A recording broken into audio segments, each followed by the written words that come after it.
next segment, we are diving into nuclear energy and its potential role in the climate transition, or basically in the satisfaction of our energy demands as we move from fossil fuels towards clean energy, including renewables. Before we start, I'd just like to point something out. This is a fucking complicated issue.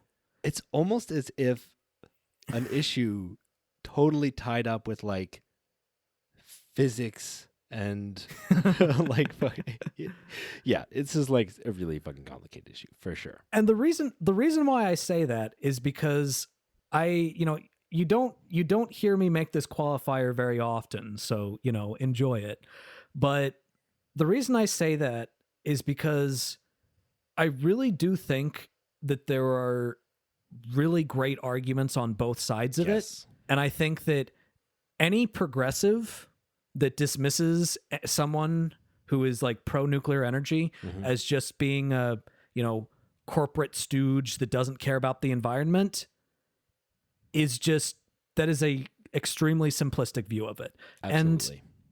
And any conservative that dismisses the concerns of progressives over the potential drawbacks of nuclear energy are also being overly simplistic. Yes. Because there are very legitimate concerns and there are very legitimate benefits. Yeah. And I don't think that whether you are pro or anti-nuclear energy has a bearing on your progressive or conservative or whatever credentials. Yeah. And it shouldn't. This should be a conversation about the science of it. Yeah. The benefits of it and the ability to implement it. Yes. I don't think this should be a partisan battle. Now, that doesn't mean that I don't think it should be a battle. I just don't think it should be a partisan battle because there's definitely a lot to say about it. Yeah. So I just want to throw that out there.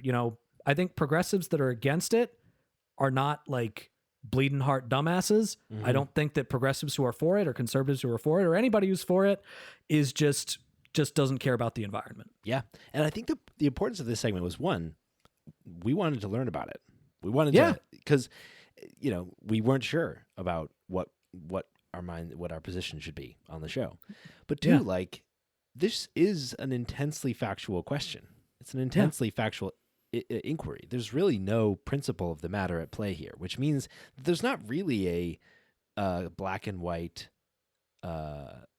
conclusion. It's a matter of judgment, and which side of the pro or against line you might fall on is a matter of judgment, and there's good arguments to be made for and against it.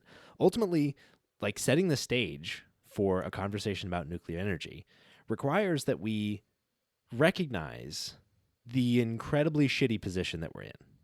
Yeah. I think that's a really important place to start. The fact that in 2019, worldwide energy production was 26,000 terawatt hours of energy, and that it is expected to triple by 2050. And the fact that today, fossil fuels provide 80%, approximately 80%, plus or minus in a given year, of the world's energy, with renewables accounting for approximately 10%, and nuclear power accounting for the remaining 10% or so. We're in a fucking shitty position. And there are intensely factual questions about our ability to avoid climate catastrophe in the coming years as we transition basically 80% of our energy supply to like carbon neutral sources. And so we should recognize that we are in a nearly impossible position and we need all the help we can get. Yeah. And so questions about how to get that 80% down to zero are questions about what are the most efficient paths? Are there caps? Are there limits on how much solar or wind or hydroelectric power we can feasibly implement? There are questions about how do we budget the right amount of money to put behind different efforts to try to get us to that point. And so ultimately, like, even if at the end of this segment we conclude that nuclear energy has a role to play, it's a role. Yeah. It's not the role. It is not the solution. There's almost, and we can talk through why, but it's pretty clear that nuclear energy is not going to replace fossil fuels as that 80%. But it might, play an important role in getting us to a carbon neutral destination. Yeah. So with that in mind, let's go over the pros and cons of it, try to understand it, and see what our judgments are. Mm-hmm. This is another segment where Michael and I have not revealed our opinions to each other, our conclusions to each other. So you're going to hear us work through that in real time. Perfect. So to start out, let's talk about some of the pros of nuclear energy. Mm-hmm. All right. First off, it's important to understand that nuclear energy is carbon free. Yes. It does not produce carbon emissions. There are concerns in terms of waste. Mm-hmm. So I'm not saying it's completely environmentally friendly. Sure. But in terms of carbon emissions, in terms of contributions to climate change, it is not that. Mm-hmm. All right. It's not. And carbon, we'll talk more about the potential environmental impacts a little bit later, though. Mm-hmm. Another really crazy advantage to it is efficiency. Yes. It is massively efficient. Yeah. In terms of how much land it takes up, how much power it outputs. Let me put this into perspective. So this comes from EnergySage.com. Let's look at a nuclear facility producing 1,000 megawatts of electricity. So that would take approximately 1 square mile of space. All right? Compare that to a wind farm producing the same amount of energy, which would take up 380 times more land area. Yeah. If we're talking about a solar farm, 75 times more space. That is 431 wind turbines or 3.125 million solar panels. Yeah. All right. And for a nuclear facility, that's 1 square mile of space for the same energy. Yeah. That's pretty damn impressive. That is super impressive. And another thing that's kind of a double-edged sword with nuclear energy, but provides key benefits, is that it's run on fuel. Ultimately, like, your typically uranium fuel that's used means that you're not dependent on external factors to be able to run your power continuously. So as people, Republicans like to bring up all the time, wind power works when the wind is blowing and solar power works when the sun is shining. And so that means that, approximately 37% of the time wind is generating power and approximately 26% of the time solar is generating power at full capacity. Whereas nuclear reactors, which are, run on fuel, are online and generating power approximately 93% of the time, which means that in a destination, energy ecosystem where assuming our expectation is continuously available power, nuclear reactors may play an important role. It's either, it's basically that or hydroelectric power or, other ways of storing energy like batteries or biofuel or things like that. So ultimately, the consistency of nuclear power is one of its key advantages as well. Yeah. On top of that, waste, which we'll talk about in a bit, is recyclable. Yes. In fact, nuclear waste still has more than 90% of its potential energy. More than 90%. Now, currently, there are not programs in the United States to recycle nuclear fuel, but France does. Yeah. So usually what we do is we store that energy. Now, you might think, well, holy shit, Nathan. Yeah. You're storing that? You're storing nuclear radioactive bombs. material? Yeah. How much of that shit gets created? Well, this was actually a fact that really surprised me. which is that there is very little nuclear waste in comparison to, like, in proportion to how much energy it produces. Mm-hmm.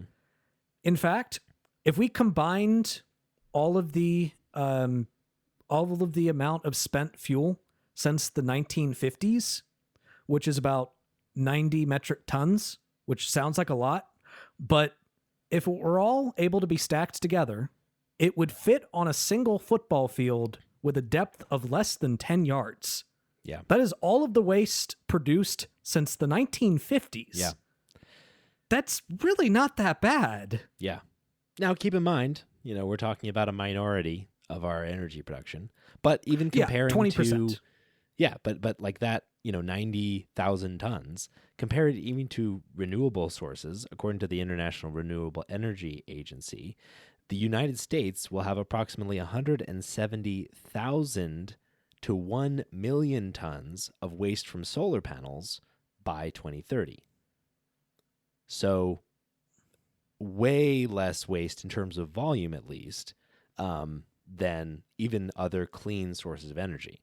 One fact that I thought was kind of crazy was, on average, the waste from a nuclear reactor, which supplies a single person their energy needs for a year, will be about the size of a brick, with the high levels of waste, so the actual fuel, like spent fuel, being only 5 grams, which is about the weight of a sheet of paper. That's enough waste. That's the waste generated to supply a person with their energy needs for a year. And ultimately, like energy production is our answer essentially to all of our like power needs in the future, right? We're moving towards electrification of cars and so many other things. Now, that electricity has to be created somewhere. And so ultimately it's a ton of pressure on the grid, which makes sense, right? If you scale up energy production, you actually increase efficiency for each unit of energy. While a gas engine is pretty efficient, a huge gas engine is more efficient, and a huge nuclear reactor is more efficient. But ultimately, like, the fact that you can supply someone's all their energy needs for a year with one sheet of paper's worth of highly radioactive material, which, to Nathan's point, it is at least possible to then recycle and reprocess, and then in certain facilities potentially reuse that fuel for additional energy. That seems like at least potential upside. Yeah. So let's talk about the potential downsides. Yeah. Because there are downsides. And there was even one that it took me a little bit of digging to find, but it is something that gave me pause, and we'll kind of work through it. So first off, I think the obvious one is that uranium is technically non-renewable. Now, I told you that like the waste can be renewed, but technically uranium itself, there is a limited amount of uranium on the surface of the Earth. It's something that can eventually be used up. Yeah. And and if we've learned anything from oil, it's that if it can be used up, it will be used up. Yeah. So according to the World Nuclear Association, the world's present measured resources of uranium in the cost category, less than 3 times present spot and prices used only in conventional reactors are enough to last about 90 years. Now, that's, 90 years is a long time. Kind of. But it's not a very long time in the grand scheme of things. Yeah. Like, it sounds like a long time, but it's not. On average, 10 years to build a plant. Yeah. So will they find more efficient ways of using uranium so it lasts longer? Will recycling it make it last longer? I honestly don't know. Like, I am not an expert on uranium, to be clear. I am not a scientist. I don't even play one on TV. But I think it should be noted that uranium will eventually run out. And as we know from oil, oftentimes when a resource is starting to run low, companies will find various different methods to extract more. And sometimes the more desperate they are, the less careful they're going to be. And oftentimes at the expense of people around them. Yeah. But we'll get to that in a little bit. Yeah. Yeah. Another important weakness is that, like, on the waste part, you know, yes, there's like physically much less waste than other kinds of energy production. But at the same time, generally speaking, like, the kinds of waste output from nuclear energy can be more highly toxic than, waste from other places. So ultimately, even though it's a smaller amount, we still need to like do something with it. So recycling is one option, but we can't perfectly recycle it. There's always going to be a piece, a little bit left over that's dangerously radioactive. And ultimately, our best answer on that is essentially to dig a big hole and put it in the ground. Yeah. Um, And like, ultimately, we have developed safe ways to do that, that, at least according to like our, engineers and our current science, like, enable us to trap that radioactive waste for at least long enough for it to become essentially inert and no longer pose a hazard. But it is worth noting that this is an activity that requires really careful handling of the waste in order to, prevent people from getting sick. And ultimately, corporations don't give us a lot of confidence that they're going to really stick to the critical safety standards that are required for their activities to remain as safe as possible. Yeah. And that's another thing that should also give you pause. Mm-hmm. Malfunctions in a nuclear plant can be fucking devastating. Yeah, for sure. They don't happen often, but they happen. And when they do, it is devastating. Yeah. Now, when I'm looking at this, like this was the big thing that I always learned growing up, was the problem with nuclear energy. And I guess what I was wondering when going into this is this kind of a case like with the Hindenburg, where it's not necessarily that the thing itself is less safe than other things. It's because the disasters gave it such bad PR that people don't want to touch it with a 10-foot pole. Yeah. And what I would say is that it's a little bit more complicated than that. Yeah. Because the issue is that nuclear reactors, in order to produce the safety levels that they're going to need to prevent those types of disasters, there is a very high upfront cost. Yes. And as we know from various different cases and various different disasters related to energy production, such as, the Alaskan oil spill or the Gulf oil spill, energy companies love to cut corners in order to save costs. Yeah. And this is going to be one of those energies where there is going to be a financial incentive to cut corners. And if those corners are cut, if you thought that the Gulf oil spill was bad, I mean, take a look at Chernobyl. Yeah. Yeah. Chernobyl is a particularly powerful example just because it was so disastrous, and we continue to see the influence and the effect of that fallout even to this day. It's a little bit of a tough example because we're talking about Soviet Russia in a particularly dysfunctional time in the 1980s. Their reactor lacked safety features that were typical in other reactors at the time. And so ultimately, like, this was a very mismanaged situation. But I guess the point you're making is ultimately that's my point. Yes, exactly. Mismanagement that's my point. is the problem and is the enemy here. And ultimately, high upfront costs incentivize that. Exactly. And I kept seeing people talking about how few people died from these different disasters. Like Chernobyl, I think it was 43 confirmed deaths, which is pretty low. From 3 Mile Island and Fukushima, there's no recorded deaths at all. And 3 Mile Island was the U.S.'s worst nuclear accident, and actual radiation exposure for the 2 million people living closest to the reactor amounted to less than like a dental x-ray, at least according to some of the findings that I was reading through.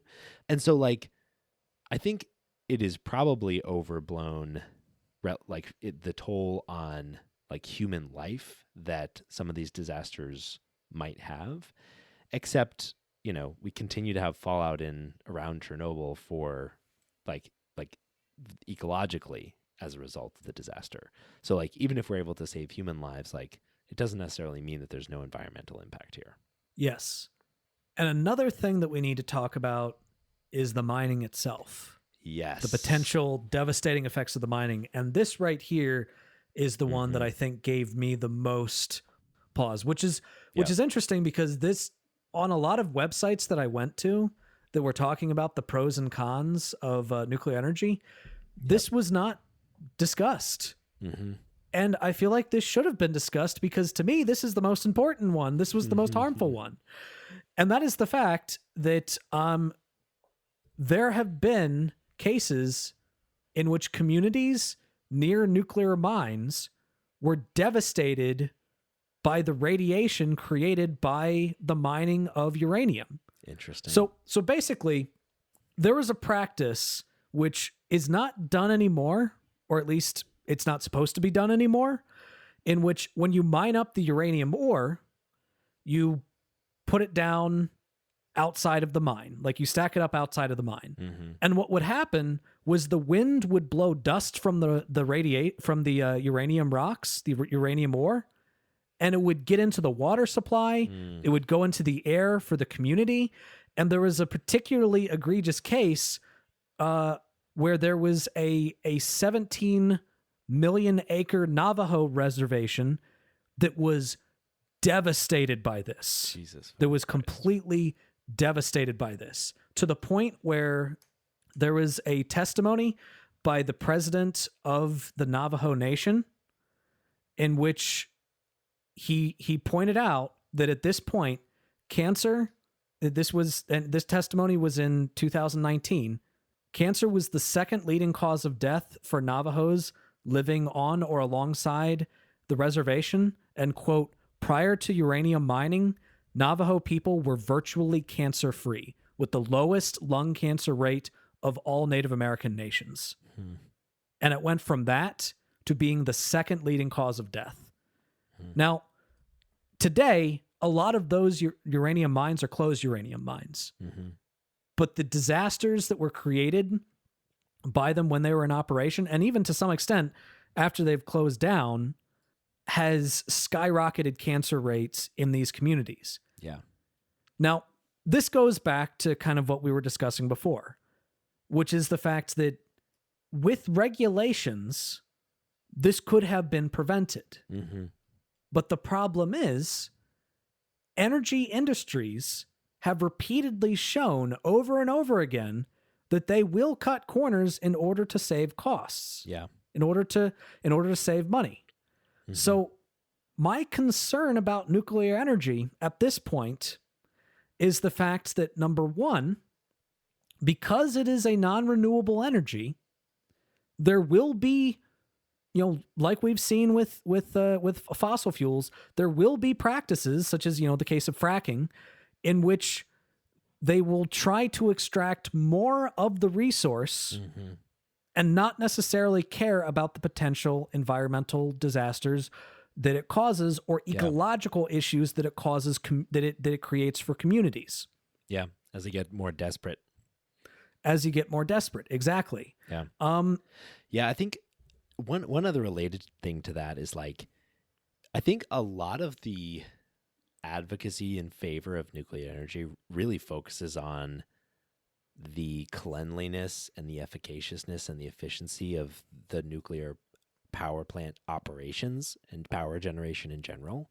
But to your point about the mining operation is that, that's where all the radiation is, right?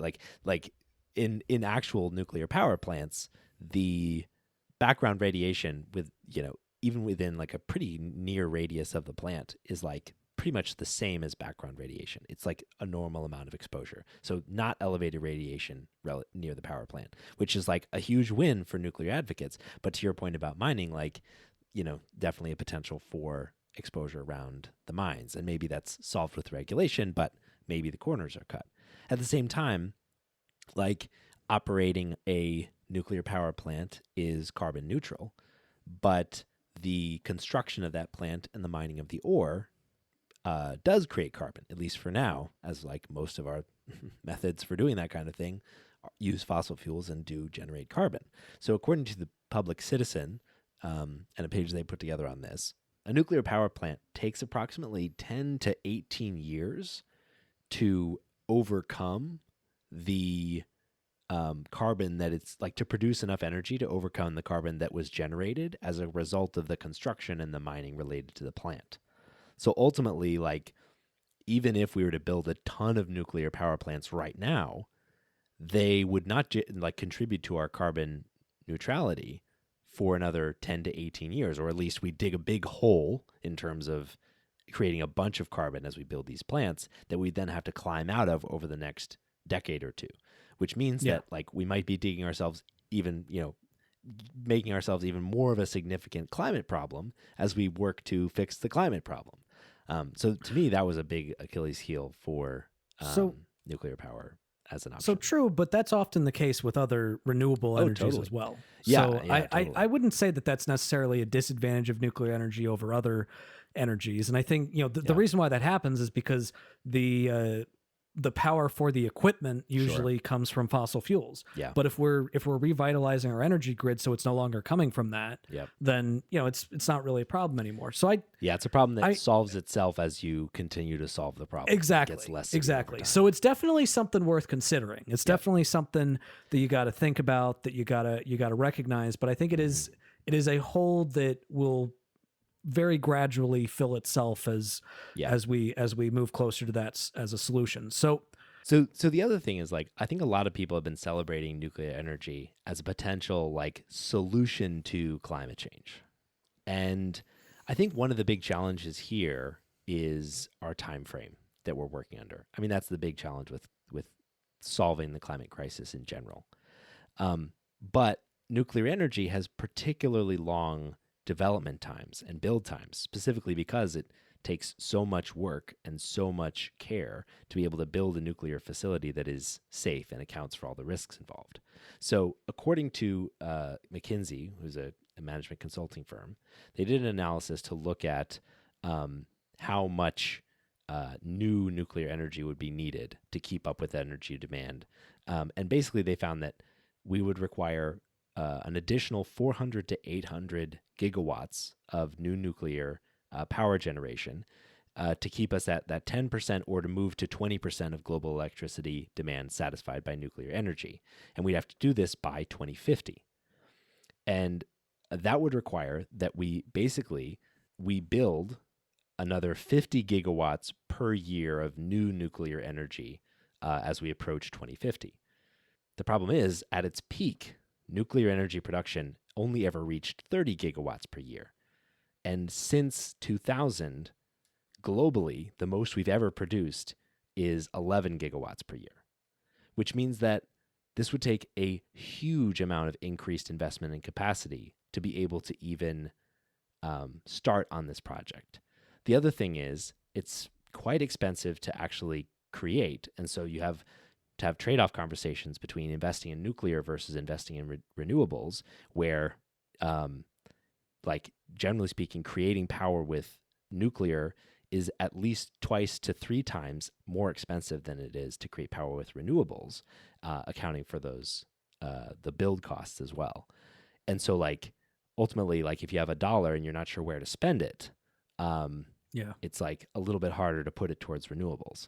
And finally, the other thing that makes me skeptical of this as like the ultimate kind of solution here is that it takes approximately 10 years or so in order to actually build a nuclear power plant. So even if we started right now and hit, our capacity, or like the most, our capacity needs, right?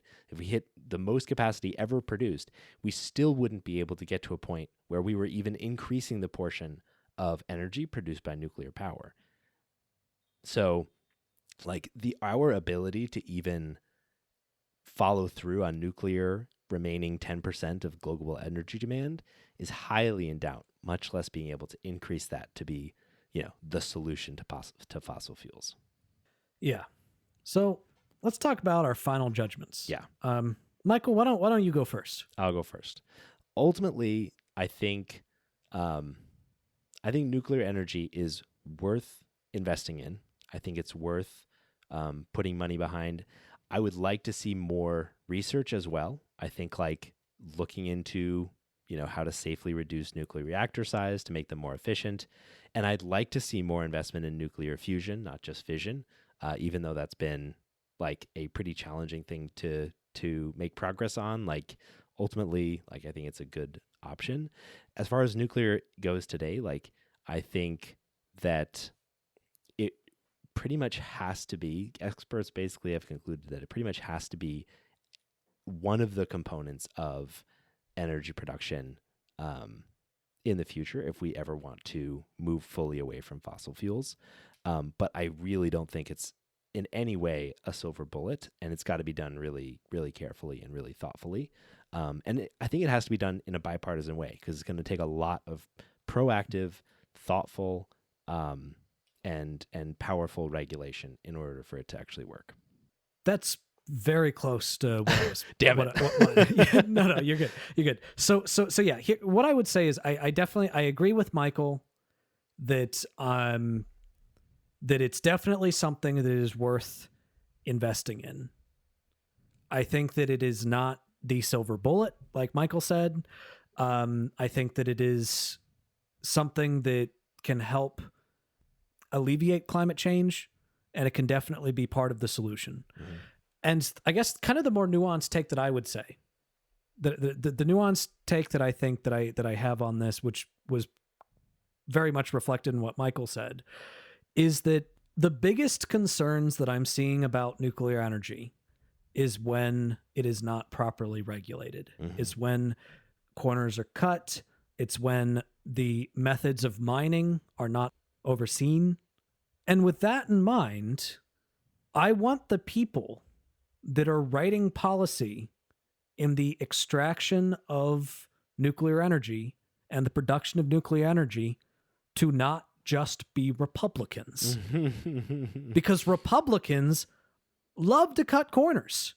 They love to keep regulation out of their legislation.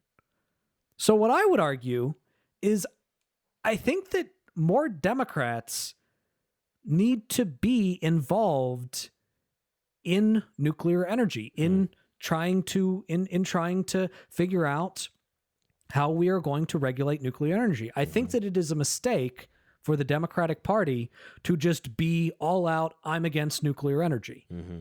Because if you're just all out, I'm against nuclear energy, that means that you won't be involved in the policies being written for nuclear energy. Mm-hmm. And if you're not involved in the policies being written for nuclear energy, Republicans are going to do it.